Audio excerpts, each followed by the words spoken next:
So நம்ம வந்து 3 விதமான பக்தர்கள் இருக்கிறார்கள்.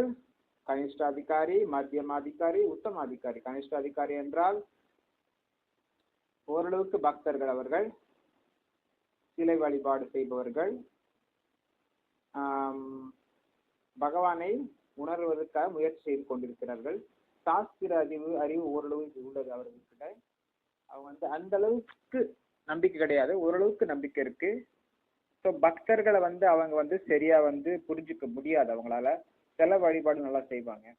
மத்தியம அதிகாரினா பக்தர்கள் அப்படின்றது வந்து புரிஞ்சுக்க தெரியும். அவங்க யார் பக்தர்கள் இல்லைன்றது அவங்களால வந்து பார்க்க முடியுது. அவங்க மத்தியம அதிகாரி. சில வழிபாடும் பண்ணுவாங்க. பக்தர்கள் இல்லை யார் இல்லைன்றதை பார்ப்பாங்க.